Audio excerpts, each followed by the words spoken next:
对不住啊，我们打的时候他也没说是你的马呀。你说这马竟不会说人话，他但凡说一句是你的马，我们也不会打他。就是。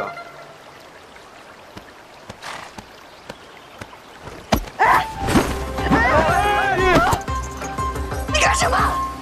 小娘子伶牙俐齿，倒好好教教我这马儿怎么说人话。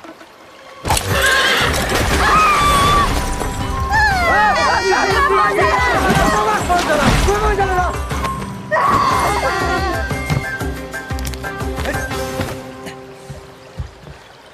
我不会教马说人话，但是我会教人说人话。这人会悬崖勒马，马可不会控制自己。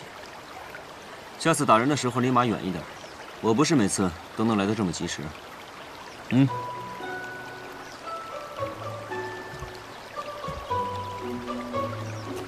下次，那要看马上的人做不做人事了。就是。要的。这其中定有蹊跷。大胆！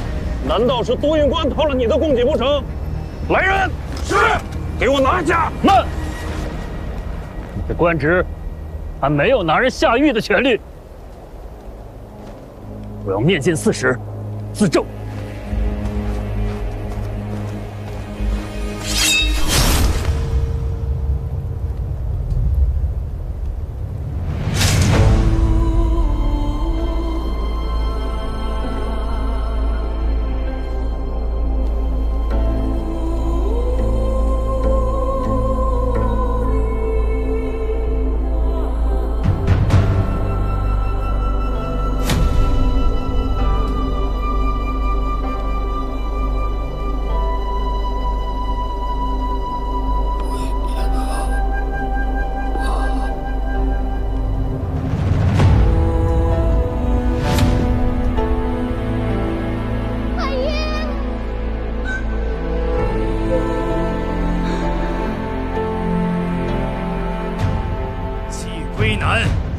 充好，欺君犯上，负隅顽抗，就地正法。是。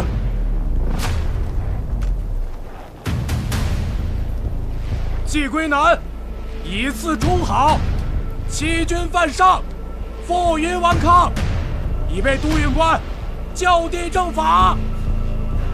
将季家所有的财物一律充公，给我搜！ 是。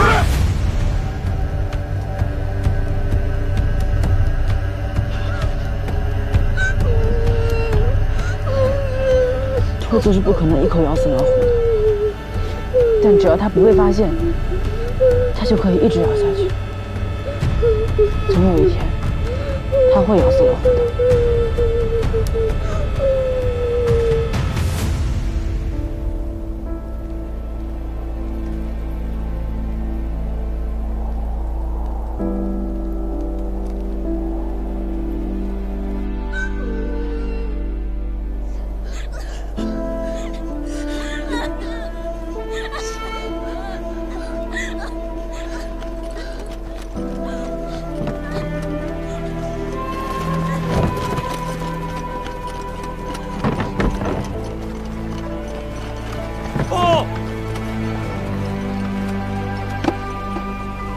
找到蜀红锦衣一件，应该是宫中赏赐。那是我的，沙也留给我的。放开！快松手！爷爷，快松手！阿爷说过，金没了可以再吃，人没了就什么都没有了。让你放开！英英。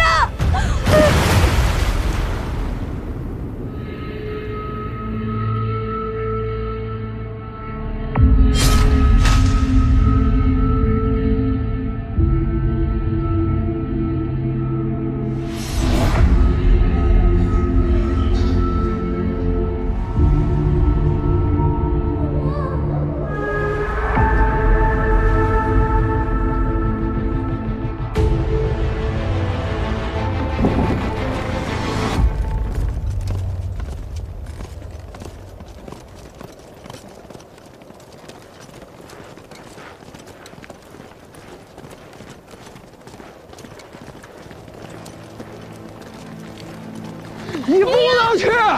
哎，秀媛，你不能去！阿姨，求你救救季家！哎呀，孩子家里你懂什么呀？求你了！哥还要回家，哥还要回家。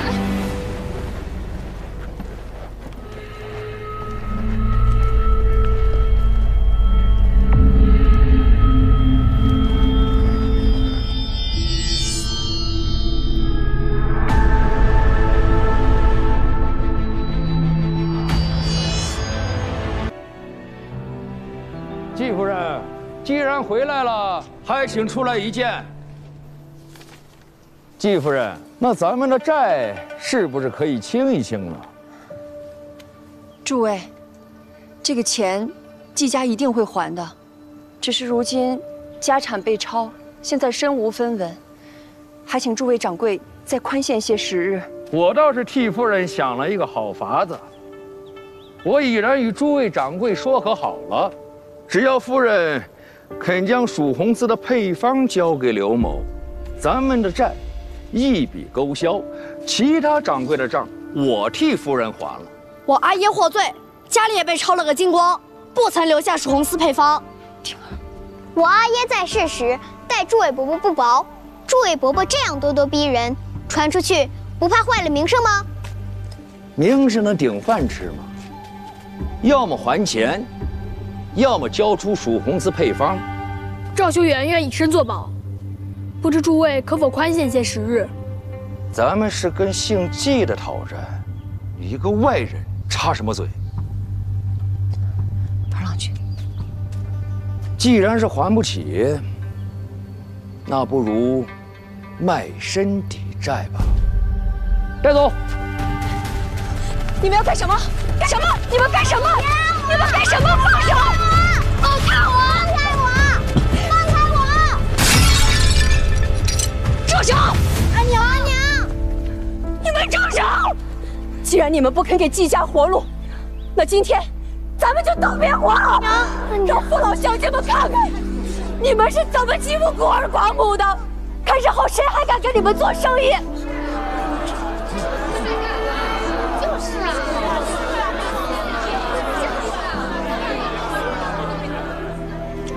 好，今天我就退一步。这笔钱，就算是咱们借给你们的，利息就算5分。从今年开始，每年都得还利。若是晚了一天，哼，别怪我们告上官府，让你们季家以身抵债。走。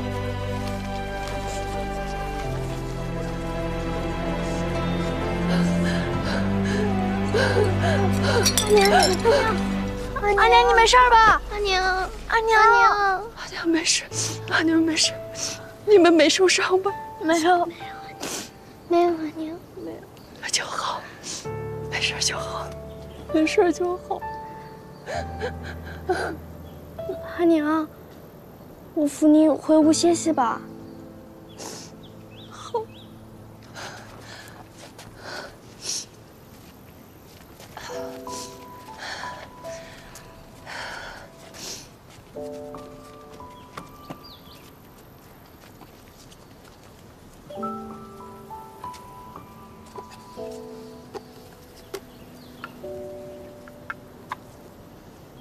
料峭寒雪尽，娥皇时迎春。莺莺，愿你尽遣霉运，从新开始。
跑，快跑！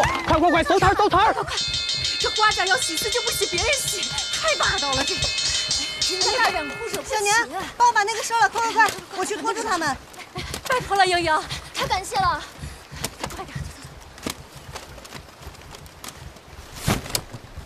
哟，花郎君，您怎么来了？这艳阳高照的，你要是晒黑了，可就不俊逸喽。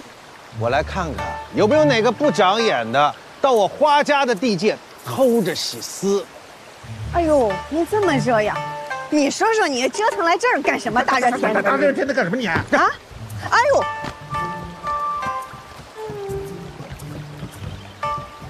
今日我季家交货，花郎君怎么不去看看呀？看什么看啊？这生意上的事儿，都由我英明非凡的夫人都会处理妥当的。也是哈，你们家都是夫人说了算。哎。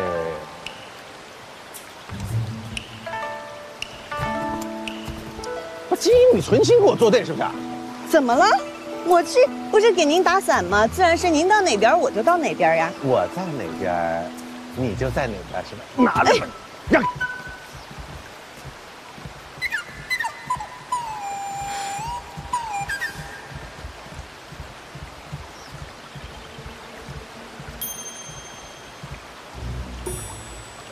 算你们这帮小兔崽子跑得快！要是以后谁还白天到这儿来偷着洗丝，我打断他的狗腿！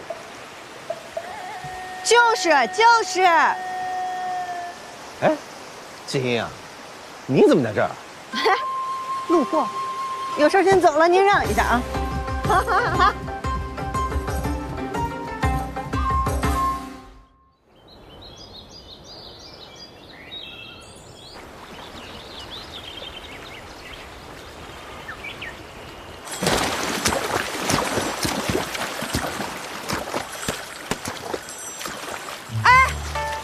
是颜金印马，良驹配美人，春色正好，可有小娘子愿与爷同乘呢？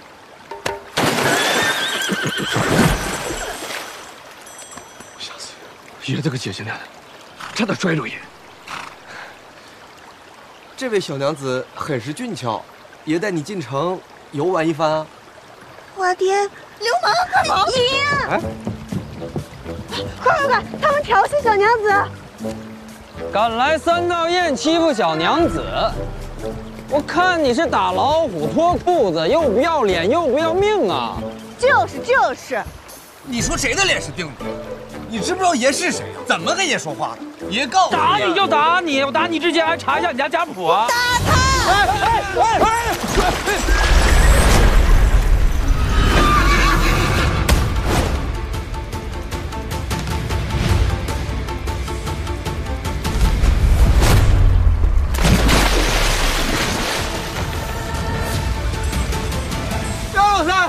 爷好心带你看漂亮娘子，你踹爷干嘛？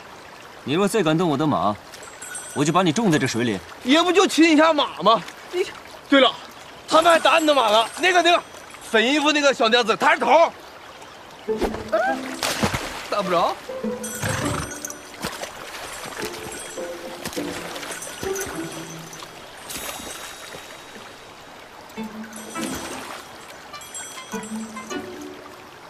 是你的。多谢郎君为我实话。我若没来得及时，他霍便就死在这儿了。对，是他调戏小娘子在前，我若没及时拦住，他霍便入牢狱了。这么说，他确实该打。不是姚老三，你怎么胳膊肘往外拐呀？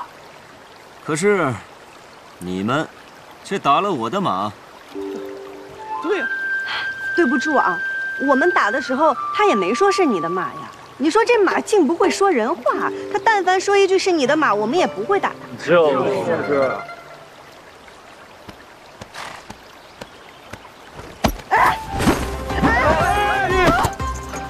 你干什么？小娘子伶牙俐齿，倒好好教教我这马儿怎么说人话。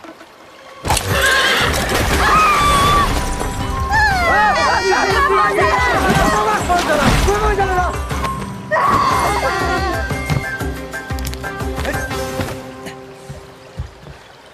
我不会教马说人话，但是我会教人说人话。这人会悬崖勒马，马可不会控制自己。下次打人的时候离马远一点，我不是每次都能来得这么及时。嗯。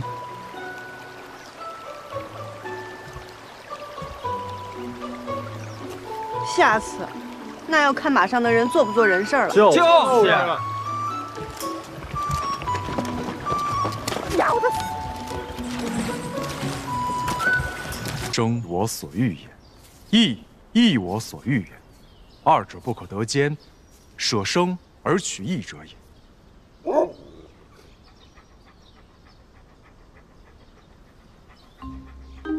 咱家今日只有这个了，你且相敬2日吧。君子食无求饱，郭奎，你虽然是狗，但是做狗也要有做狗的规矩，要做狗中君子，不能太重口腹之欲的。再挑食，我打断你狗腿！吃。平英，今天脾气怎么这么大呀？你又跟谁吵架了？没，就打了一架。啊？和谁呀？我不知道，我看那衣裳还挺富贵的，但是他不知道我是谁。阿兄，咱们说好了，老规矩，不找上门就是无事发生，找上门就带阿娘出去走走。老队，那花场归来了。阿兄，我怕我去会会。哎，我先去拖着他，给我。兄，花掌柜与你开玩笑呢，他不会再借钱给我们了。花掌柜，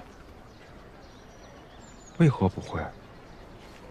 阿兄细想，咱家本就欠着花家50贯，若再借20贯，即便只算3分利，这利滚利的比咱家1年的利润都多。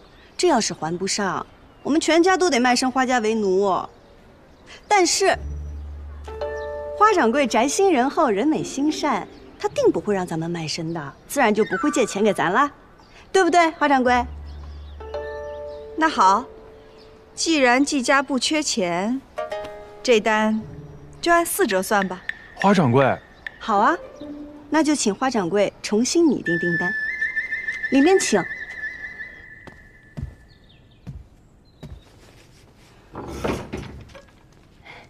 花掌柜，笔和纸已经准备好了，您写吧。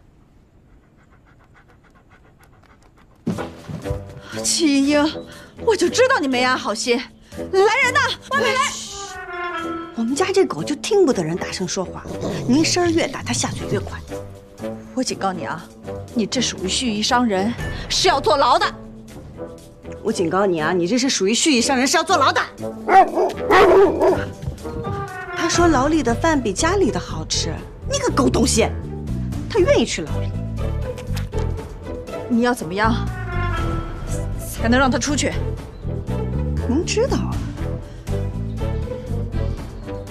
？5折。陶渊明说得好，不为5折者有。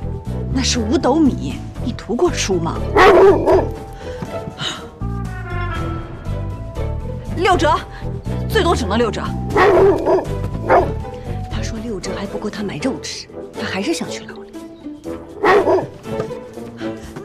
那7折，最多只能7折了。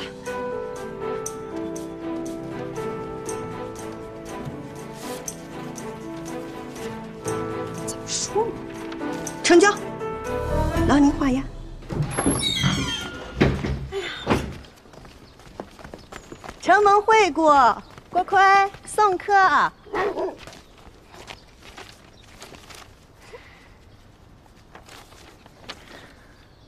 艳阳，我知道花掌柜是为了让咱们家利滚利，一辈子给他当奴隶使。可你今日如此对他，若是来日他不收咱们家的私了，可如何是好啊？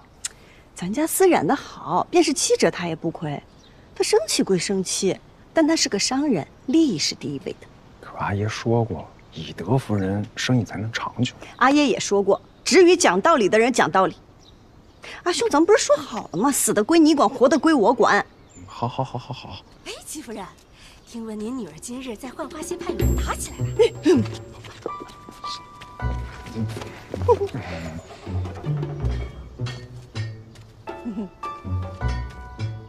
婷儿，去把我的竹棍拿过来。快去！自求多福。季嫣嫣，给我站住！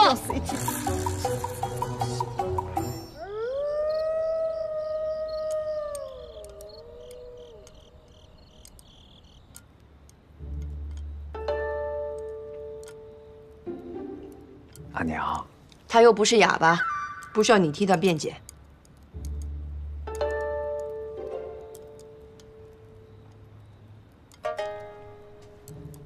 娘，我真的错了，要不你打我一顿？郎中都说了，您的身子……跟你说过多少次了？行事无状，一味与人争强斗狠，只会坏了自己的名声。你说说你，哪有一点大家闺秀的样子？季莺莺，阿娘。阿娘，我饿了，我肚子都叫了，我饿死了。我也知道错了，你就饶了我吧。行了，赶紧坐那儿吃吧。我就知道阿娘最疼我了。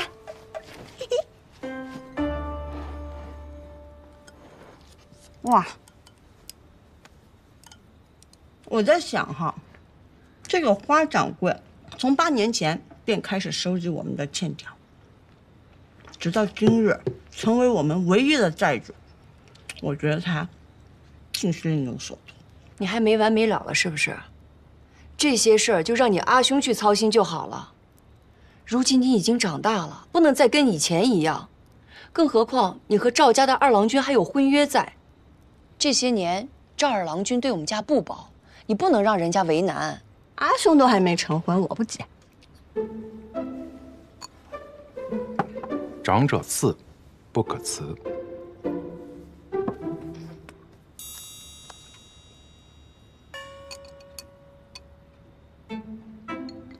婷儿，不还清债务，重振我季家门楣，我绝不成家。有志气，有拙劲，不可辞。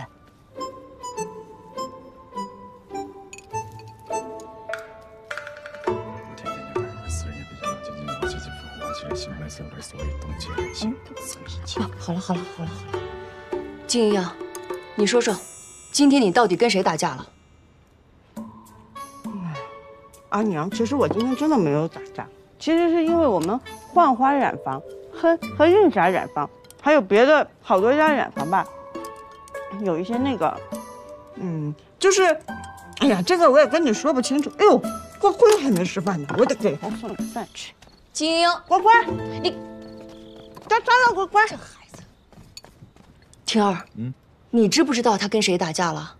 我不知道啊。那明天赶紧去打听打听啊，然后好生去人家给人赔个不是。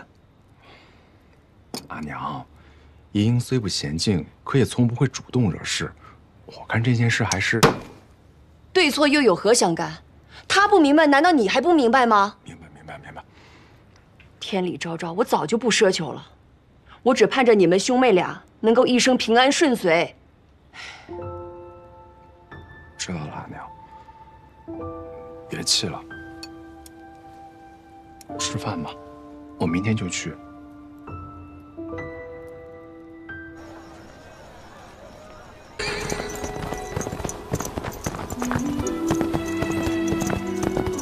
送信的人只是说官兵围住了你家，或许有什么误会。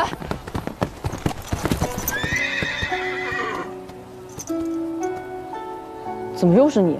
是你，我家里出了急事儿，求你了，送我一程。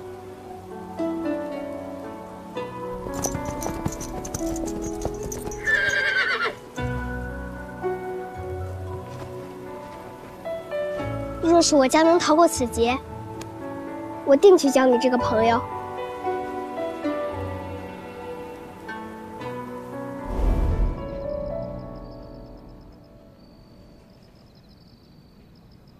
来日好友。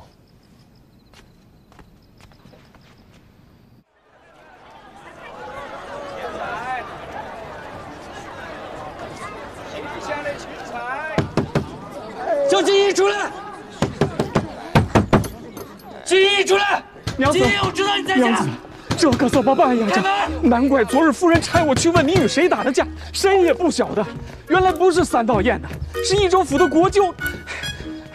这怎么办呀？偏生夫人和郎君这会儿也不在，出去采买去了。哎呀，桂叔别怕，我在家呢。不是，娘子，你找什么呢？找个趁手的家伙。开门，开门！爷都要死了呀！哎呀！这一大早这么热闹呀？哟，哎呀，原来是国舅爷大驾光临啊！哼，这都害怕了吧？我告诉你，你乖乖跪下给爷磕头认错，爷就大人不计小人过，放你一马。哎呀，感谢您，大人不计小人过，大人有大量。可是我这前看右看，左看下看的，也没看到您的伤口啊。你看我这腿、这头、这胳膊、这全都折了。哎，娘子，我爷用力了吗？不知道啊。哎，桂叔，我出血了，破了，我破了！国舅爷，我家娘子可是诚心认错，你这样未免太过分了吧你？你少诬陷人，他分明是自己磕的。我一个未出嫁的小娘子，我如此爱惜自己的容颜，我怎么可能自己毁自己？你少血口喷人！我告诉你，国舅爷没事啊，你怎么比爷还无赖啊？啊！你信不信爷给你抓起来？我头上这个伤明明白白，大家伙都看见了，是不是？是，都看着了。国舅爷身上的伤经得起仵作宴看吗？您要是想去州府衙门，那咱们就去州府衙门。我听说桑长史向来善恶分明，等他回来了，定会给出一个公道。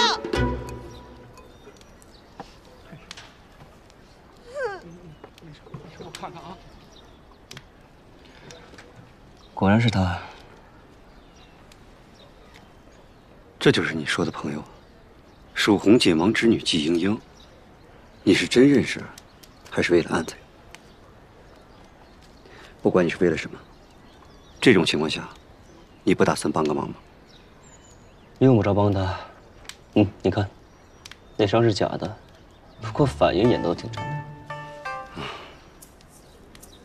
你别忘了，你身上还有寻找蜀红寺的皇命。就是这个味道，我之前做过，怎么着都没做出来。你尝尝。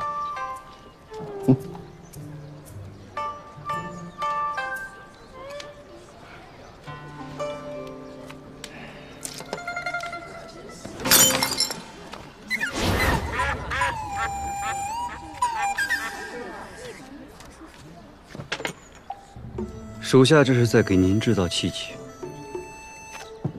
哎，杨老三，你来的正好，来，你给爷评评理啊！刚才是不是他故意磕在那儿的啊？方才发生的事儿呢，我这双眼睛看的是一清二楚。要我看，僧长史过2日就要从外地回来了，我要是你，就不会惹是生非，免得挨揍。怎么能说我挨揍？你看呀，你们两个，你阿爷看到了会相信谁？我都这样了，你能瞒得住别人，瞒不住你阿姨和我。行，你给爷等着，这事儿没完。走，恭送国舅爷。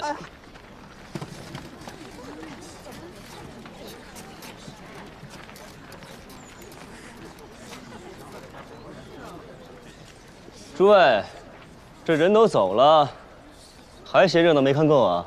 要不我把国舅爷叫到你们家门口去看热闹啊？啊！走，回家，桂叔。大叔，方才我不小心摔碎了一只碗，身上钱财未带够，还请大叔替我还个碗钱。啊？大叔若不方便，那我就只好请国舅爷回来替我还这碗钱了。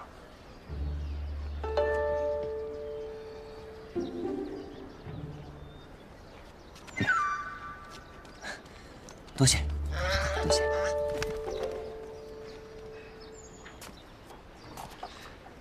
金娘子，冤有头债有主，若不是花家郎君告知14郎，浣花溪边有美景，指得他非要在那边给我接风洗尘，也不会有这番误会。花家，一点都不意外。那既是如此，就有劳这位郎君多劝说劝说国舅爷，不要记恨我们三道堰的儿郎。可有什么好处？多做善事会有福报的。这干涸的速度，这颜色，你这头上怕不会是染料吧？欺瞒国舅，胆子可够大的。郎君想要什么好处？我帮了娘子，娘子总该让我进去讨杯水喝吧？成，请。稍等。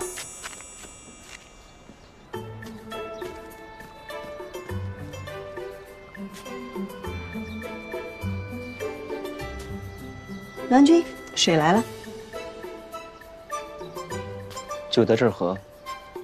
季家规矩，进了门先饮水。好。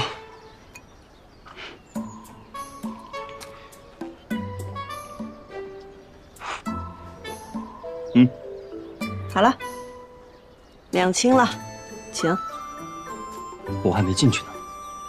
你说要进门，我也让你进了；你说要喝水，我也给你倒了。多谢郎君相助，恕不远送。哎，不是，我帮了你。谢谢。多谢郎君。娘子，娘子，娘子，你把我放外面了！哎，娘子。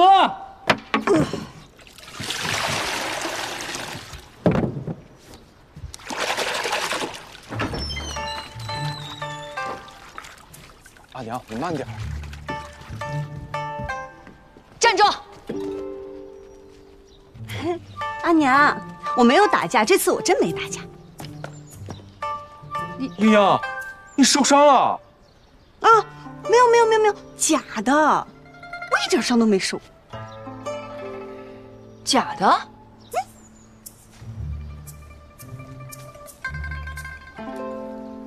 嘿嘿，你看是不是？怎么，假的我就不骂你了？可是我只有这样才能骗过他们呀，他们都以为这是真的。阿娘，今日桑十四登门都是花掌柜挑唆，即便是桑十四肯罢休，花掌柜他们也不会。阿兄，咱们一定要想个法子对付他。季英英，你就不能忍一忍吗？就非要由着自己的性子跟别人对着干是吧？那花掌柜自是欺行霸市，为人不耻，可他为什么全人只盯着咱们季家祸害？阿娘觉得是因为我不肯低头，他们才不放过我们家。阿娘觉得是我错了。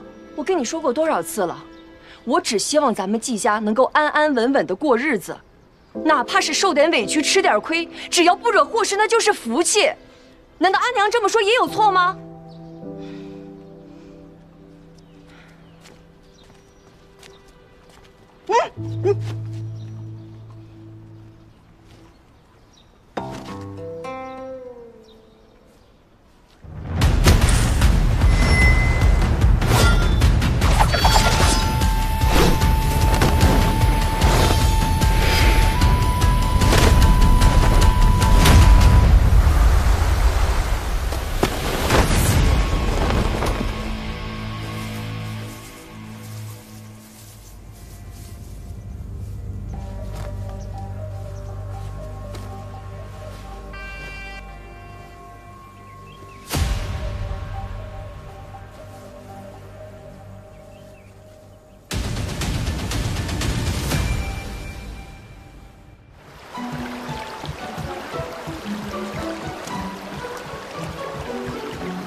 都听好了，打今日起，浣花溪无论是白天还是晚上，都不允许他这个惹是生非的人来这儿洗丝。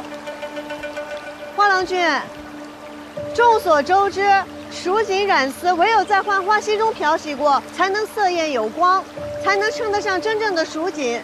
浣花溪就是染户的命。我不知道是哪里得罪了您，您要这样毁了我的生路。哎，你没得罪我，你得罪的是国舅爷。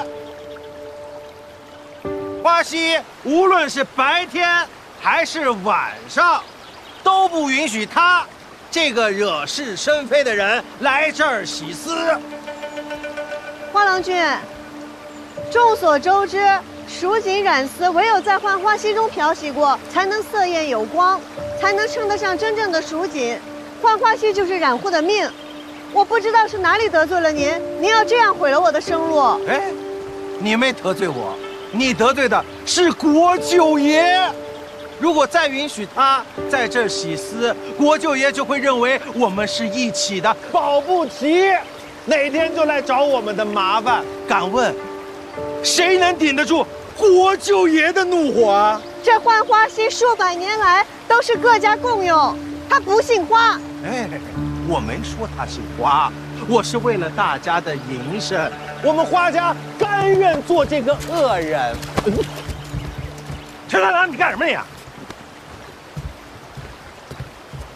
他家的丝我买了，我换我自己的丝，你管得着吗？我也买一点。哎，剩下来我归我了。给我站住！站住！你们当我是傻子是不是啊？我都说了，不许季家人在这儿洗丝，就是不许洗丝。你们要是敢帮的，你们都给我滚蛋！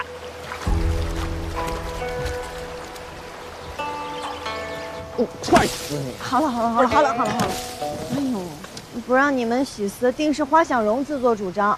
花掌柜若是知道了，他肯定不会拦着你们的。他想孤立的只有我。哎呀，乌龟炖王八都憋着一肚子坏水呢。那女的也不是什么好东西，她就是想借着这个事儿压我们的价格。她要不压的话，我陈豆给你倒着写。三郎，去火吧，吃点吧。我不吃。大郎，你那盒子里都是药啊？对啊。你们别看我长得壮实啊。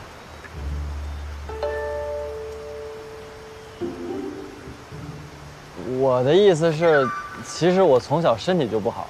我阿娘说了，药一定要常备，以备不时之需。这瓶是舒心活血的，这一瓶是护肝养胃的，这一瓶是安神养胎的。养胎啊？哎，你阿娘对你要求好高哦。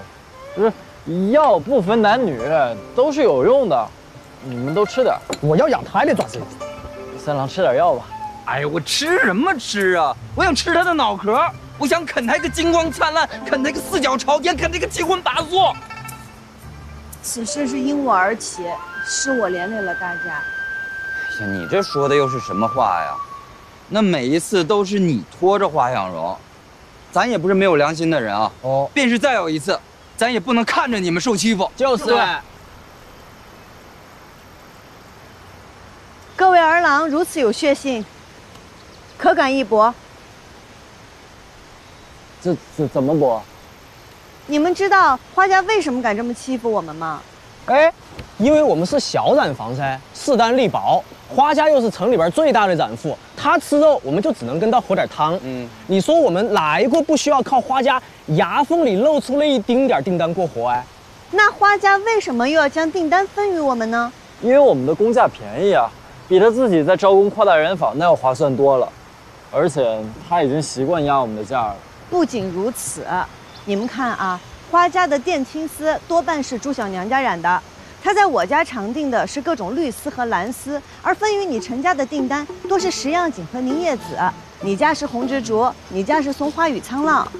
我们各家染坊虽小，但是各有特色，许多颜色比花家染坊染的都好，只是我们的丝都是经花家出手，外面的人只知道花家染坊，不知道我们这些小染户罢了。所以呢？所以，如果我们各家联合在一起，那就等于是一个大染坊呀。那我们就可以有接大订单的资金和人手。日后我们再把名声打出去，那我们就不愁接不着订单了。有了订单，我们就有了底气，有了底气，我们还怕没地方洗丝吗？不是你这话说的容易啊，打出名气也不是一件简单的事儿啊。就是，那些大染妇哪家背后没有人呐？就是，你就说咱们无权无势，怎么跟人家斗？就是，而且我们站起来了也会被打趴下的。就是啊！哎呀，事在人为嘛，你不试一试怎么知道不成啊？哎，风筝，哪个傻子现在还有心情放风筝啊？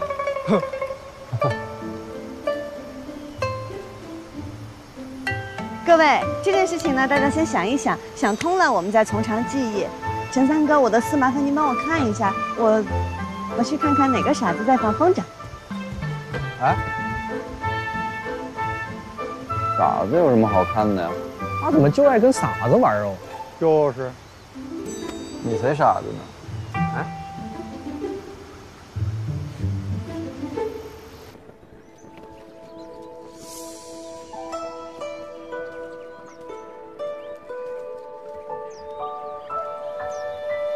张二哥哥，你今日怎么有空出来啊？你的景治得如何了？别以为给我点甜的便能护你。你跟14郎的事儿我都听说了，我还特意给你拿了药。这么看下来，你也没受伤啊。我就说嘛，那你跟别人冲突，一般受伤的都是别人才对。谁说我没受伤？伤在里头，你得凑近了瞧瞧。哪里啊？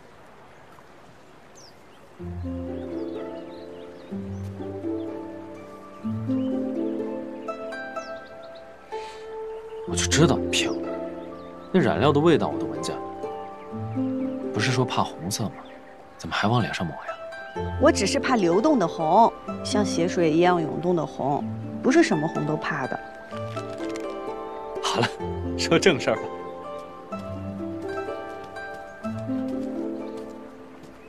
我呀，打听了一下桑14郎，他的姐姐是宫中正得宠的妃子，他的阿耶暂代警官一职，其他儿女都事业有成，唯有他不学无术，游手好闲。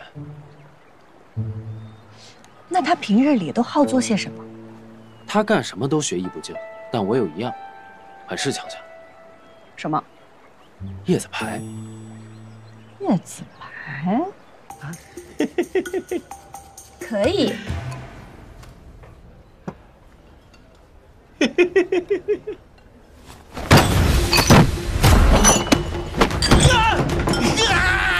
敢去我这儿，为何将月不还？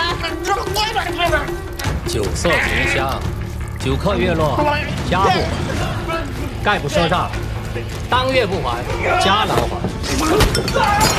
能吃就吃，不吃就滚。你们这是黑店，也给我们吃这些臭鱼烂虾，要吃死人的，你知道吗？我到衙门告你去吧。昔日王相出任西川节度使时，曾于酒馆用饭，亲口大赞着愉快。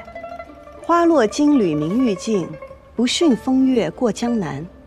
王相大家称赞的，客官却不屑一顾，说这不是人吃的东西。如此诋毁王相，也不知道到了衙门，那板子会先打谁。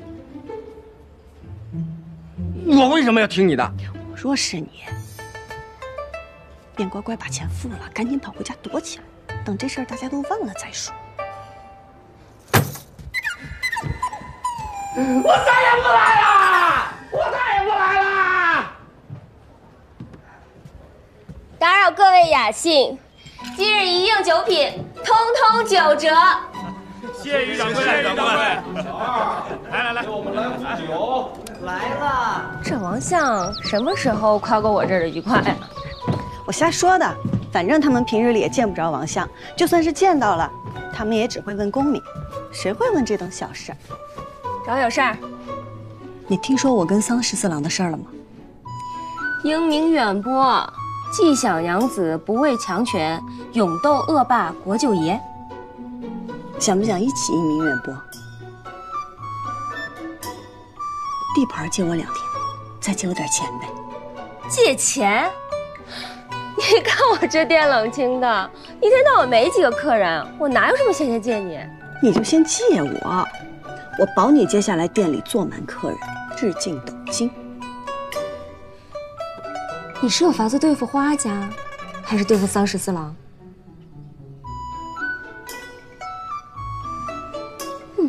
借力打力，谁还不会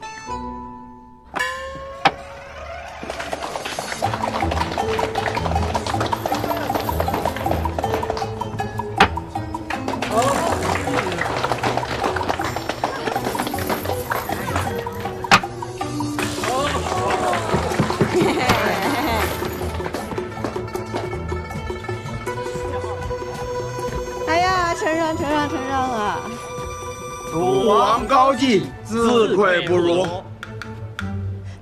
承让。还有谁要一起玩的吗？是你，你就是赌王啊！来，跟爷赌一把。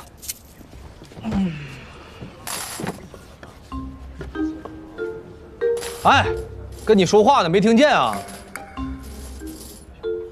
你可知我为何要赌钱？为何？因为我在浣花溪得罪了国舅爷，花家怕被牵连，不让我去洗边洗丝。我们家染房都快揭不开锅了，我只能靠此赚钱养家。这爷哪知道？算了，爷这脾气发了也就算了，这没想到他们花家借着爷的名气为难。哎呀，回头再说，咱先赌一把。不赌。你。行，你跟爷赌一把，无论输赢，爷都告诉花家不跟你办见识了。当真？爷说话算数。来，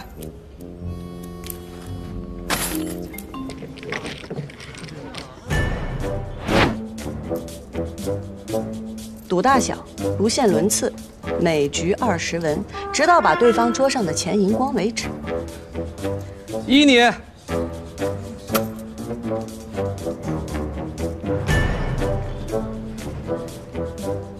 7万贯，8万。哇！哎呀！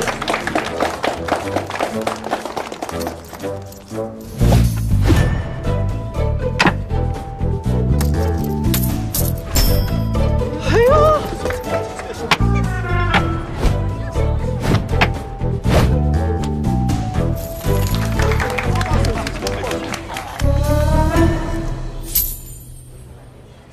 金娘子牌技果然了得，10次便能赢8次，的确了得。想赢便赢，想输便输，什么意思？什么意思？吃点东西再喝，免得伤身。看你这衣裳，不靠杨家也没挨饿。多年未归。没想到第一个认出我的人，竟是阿姐。一日3餐，一日千里，纵马江湖，自在快活。来，阿姐，有劳阿姐挂念。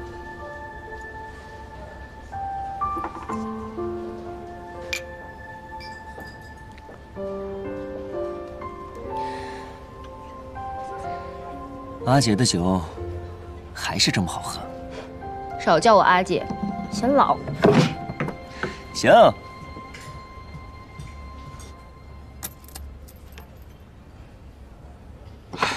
晦气。歇会儿。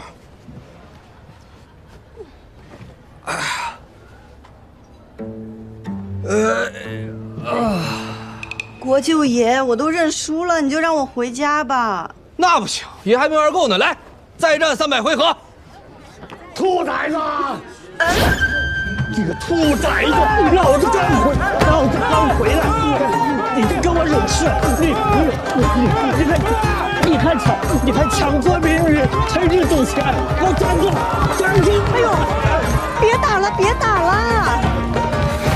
你给我下来！我不下，我下去你肯定打我！哎！我站住！桑长使，您误会了。我与国舅爷在这儿不是为了赌博，是为了吸引人潮，好做生意。什么生意？啊，什么声音？快给我阿爷说什么声音？本来也没想现在拿出来的，既然您问了，蒋六郎君把东西拿上来吧。哎，您看，这是我们染丝会做的叶子牌荷包。叶子牌做荷包，闻所未闻。这可是在雷祖娘娘面前祈福过的，都是有寓意的。您看，万贯，它指的是家财万贯，恭贺商户日进斗金的。这个是锁子，说的是上下求索，寓意读书人早日登科。您看这个文钱是文思极勇，前途无量的意思啊。哦，这个厉害了，10万，这可是14郎点名了要先送给您的。送给我？啊，是阿爷，阿爷，这是送您的，我给您带上。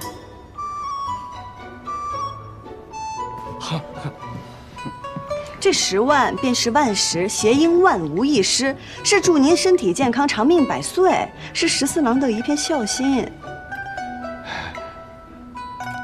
这小玩意儿瞧着不错呀，小娘子，什么时候开始卖呀？若是大家喜欢，我们染丝会那就尽快的把它做出来，好吗？程三郎君、蒋六郎君、盛大郎君。对啊，是啊，就是。哎，染丝会。哎呦，您出门这几日，国舅爷体恤我们西边人家疾苦，团结我们成立了染丝会。这叶子牌荷包就是我们的第一笔生意。国舅爷是我们的名誉会长，我们在这儿玩叶子牌，也真的不是为了赌博，就是为了想要把这个名声打出去。你当真是在干正事儿？是啊，阿爷，这回您真误会我了。桑长史，您真误会我们会长了。啊，会长为了我们殚精竭虑哦。误会了。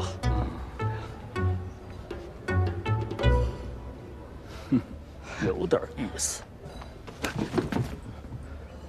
别欺负人，也别让人给欺负了。阿爷慢走，慢走。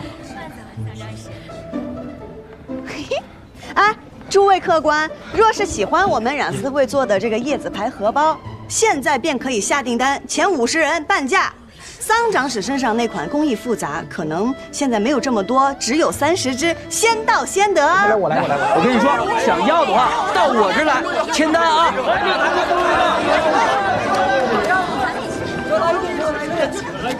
啊，你是不是在利用爷呀？是啊，是啊。我们本来就在这儿卖荷包的，谁知道你会来，更没料到你阿爷会来呀。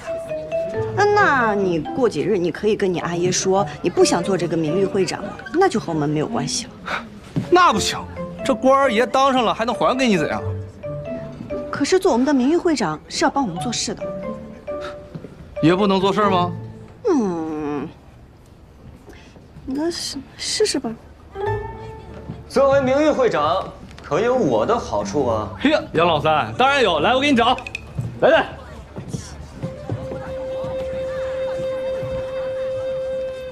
我想与季娘子赌上一场，谁若输了，便应对方一个条件。好啊！哎，十四，你是什么会长来着？名誉会长。难怪没人听你的，徒有其名，没有实权。该不会他从一开始就是在诓你吧？你看啊，你阿耶为何来得这么巧？这么巧，他们就是今日赌。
季娘子，我这牌可有问题？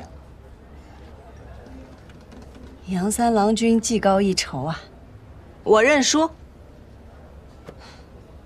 有什么要求尽管提吧。我想到季娘子家中好好拜访。你怎么老是想去我家？这件事情能如此顺利，还多亏了你们。我们。哎，听说没有？那不对呀，益州点6支。来了个新的叶子牌主王，百战百胜，从来没有败过，打遍益州无敌手的国舅爷。我看跟他一比，简直是小巫见大巫，那肯定的呀！现在，立刻，马上到去见他。桑长史，国舅爷非逼着人跟他赌钱，不尽兴就不能离席，您可得主持公道呀！我去看看。做叶子牌荷包啊！我婉婉儿还有好几个人，我们熬了好几天才赶出来的。哦，用桑十四最喜欢的叶子牌，把他骗过来与你赌钱，再把桑长史引过来棍棒教子，让桑十四不得不被咱们按到头当了那个会长，环环相扣啊！厉害呀，高明。只有一点不明白，你真的是赌神吗？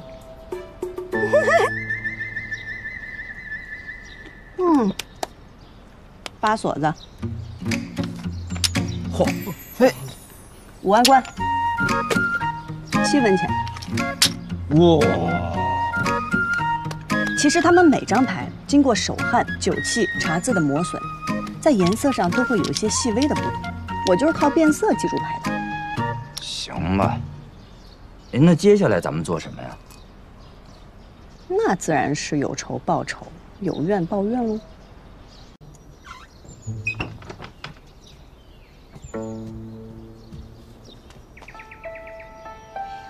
省着点用，早点把钱还上，这样英英也不用那么累了。吓死我了！又想偷溜手绢？你真要见那上回啊？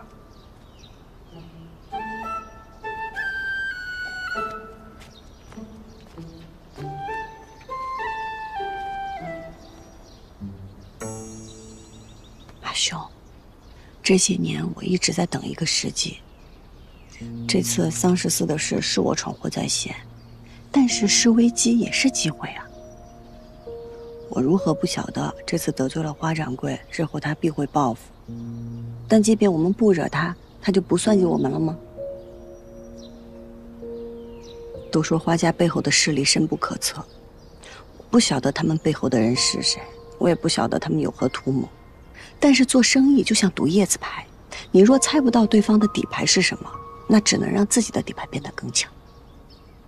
所以，阿兄，求求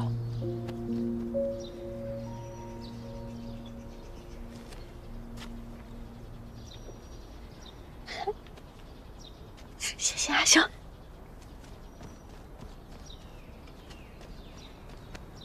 这几日你多囤一些染料和丝线，除了花家以外的订单，哪怕赚的少一些、量少一些，也尽量接下来。又要干什么呀？以防万一而已。我跟陈三郎他们已经说了，但是平儿家里最近怕是不愿意让我跟他来往，劳烦阿兄跑一趟。囤染料倒无妨，可花掌柜霸占着浣花溪，本就无处染丝。阿兄信我，很快咱们就有地方洗丝了。季莹莹，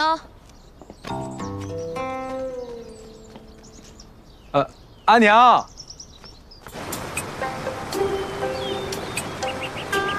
哎，岂有此理！竟敢抢占地盘，不让咱们染丝会洗丝。那是之前，这不是您来了吗？我看他们谁敢。放心，只要有爷在，爷罩着你们，看哪个敢找的麻烦。自然自然。来了来了来了来了来了！金人他们过来了。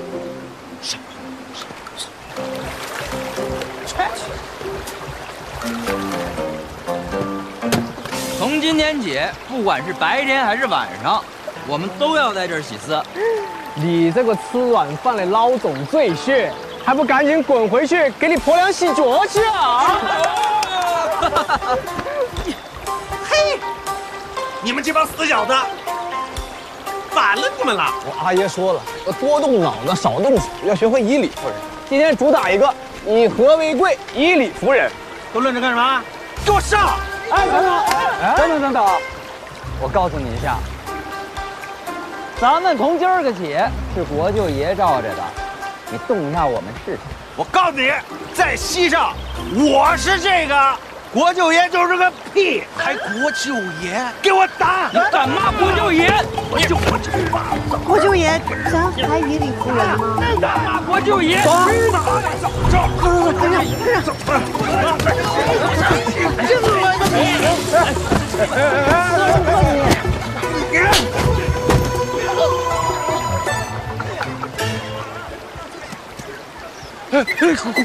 国舅爷，我真不知道是你国舅爷啊！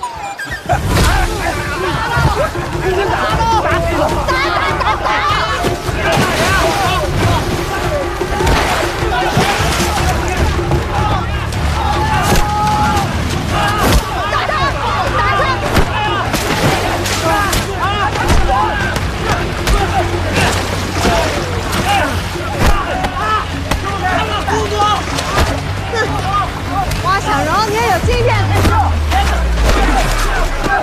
就是他们在西边都闹事儿，都不住手！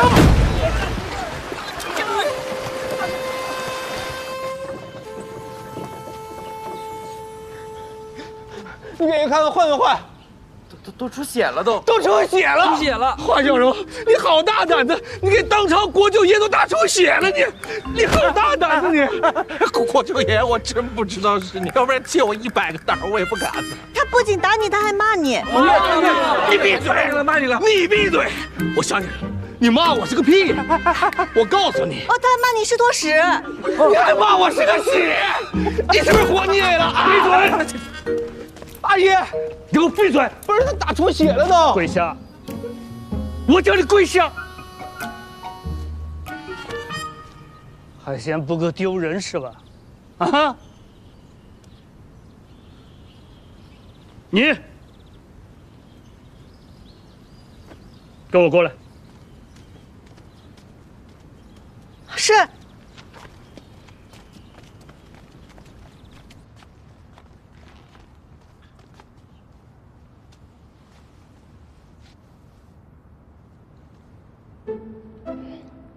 您是知道的，只有在浣花溪洗出来的丝织成的蜀锦，才能色泽艳丽，历久弥新，才是真正的蜀锦。多年以来，各大染户强行占地，向来民不举，官不究。如今西边的事儿被国舅爷挑了起来，这日后怕是被有心之人利用。娘娘在宫中正蒙盛宠。那些嫉妒之人，若是在宫中找不着法子，定会从宫外下手。若圣上听闻娘娘的家人因为娘娘得宠而嚣张跋扈、寻衅滋事，那会如何看待娘娘？有心之人，不就在老夫面前吗？莺莺确有所图，但是正途。您可知是谁把国舅爷引到西边纵马的？看来您是知道了。你有何不同？我能教14郎君改邪归正，做一个顶天立地的好儿郎。就凭你，你有什么办法？想来我季家如今是何光景，莺莺是何为人，长史上次一见之后，想必已经调查清楚了吧？浣花溪辣娘子，本官就是看在你还有几分担当。说吧，你想怎样？这事儿是因为在浣花溪抢地盘引起的，牵扯蜀锦便格外敏感。可若这浣花溪本就属于大家，不允占地，那14郎君只不过就是去西边玩，打了个架罢了。你是说，只求长史能立新规，道明浣花溪各家共用，不允占地洗丝。你觉得我立了，他们便会听吗？哪家在西边冉思占地的大户背后没有人呢？您立了是您的态度，他们不听是他们藐视律法。我立了，就代表你背后也有人了，他们至少可以不再敢赶你，对吧？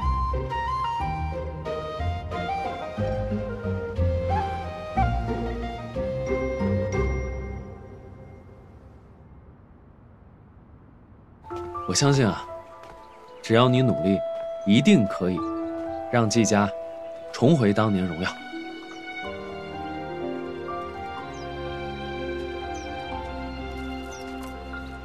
这是我自己绣的，送给你。怎么，你不要？你嫌我绣的丑？我表现的这么明显吗？赵修元，给我。不给。我的意思是说，我怕我做不到腰缠万贯。你知道我为什么要送你这个吗？因为你不缺文钱，你本就文思泉涌，前途无量。你也不缺锁子，不缺10万，因为你本就上下求索，万无一失。钱是没有了，送你幅画吧。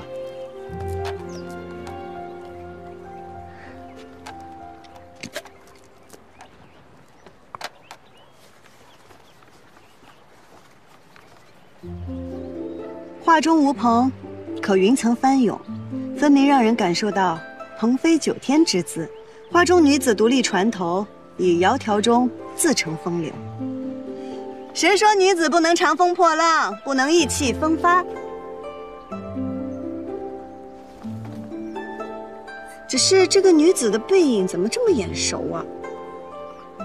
扶摇直上9万里，这不正是我心中的你吗？原来赵二郎君也会说这些奉承话呀！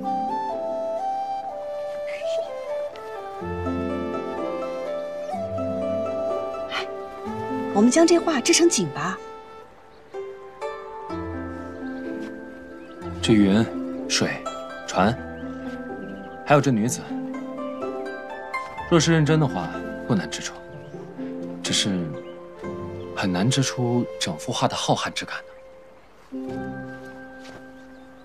若是用5重梭呢，增加更多的混色，黑白丝搭配树木不同，便可交织出深浅不一的灰色，可以用作云霞和水浪的阴影。阴影不错，但是若只有黑白的话，会显得整幅画死气沉沉。用平稳和斜稳交替织，这样才有可能织出大自然的流动之感。用主色树木增减来过渡色彩流动，用平斜断为基础，织出凹凸之感，再用不同的色彩凸显明暗变化。如果是这样的话，真的有可能织出整幅画的浩瀚之感。好，那我现在就回去挑丝配色，我绣出来先试试。哎，你不是还有重要的事要做吗？那件事现在便只剩等了。再说了，这也是很重要的事啊。来吧。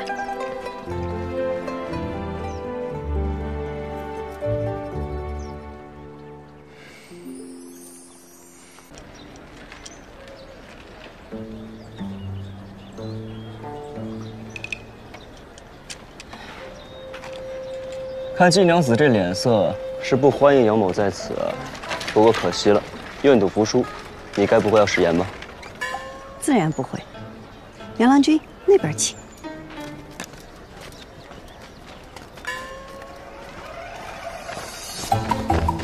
借过，借过，借过！你跑哪儿？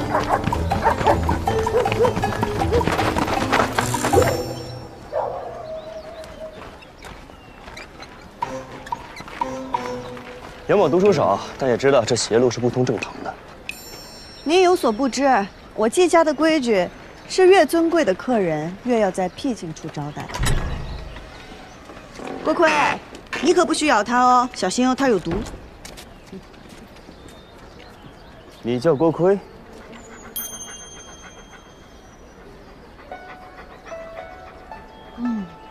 果然，狗也怕恶人。英英，兄，这位是，在下杨三郎，是季娘子尊贵的客人。萍水相逢。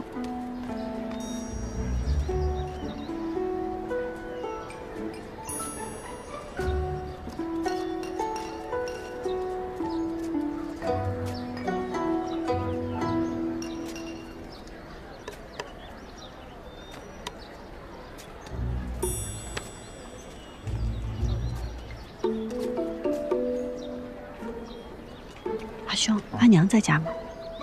我一直在屋内支急，不曾去过前门。不过按照往日而言，阿娘此刻应该是出去采买。哦，太好了。阿兄，给这杨三郎君倒碗水吧，他就喜欢喝咱们家的水。哦，好。哎，不急不急，杨某此番前来，并非是要讨水喝，而是为了拜访一位故人。故人？哪位故人？杨某记得季国父当年斗锦夺魁，以一幅蜀红锦博得满场喝彩，我也被其风姿折服。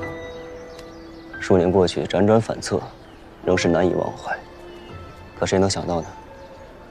如今却早已是物是人非。杨三郎君不只是为了来叙旧的吧？季兄跟着季国父多年，耳濡目染，定是得了几分真传吧。不怕杨三郎君见笑，季某与冉丝一道天分平平，不如我们家英英。家里的丝大都是英英染的。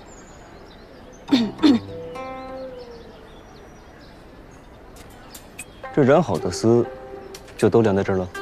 还有一些晾在前院。阿兄，你还是去倒水吧。哦，好。哎，不忙。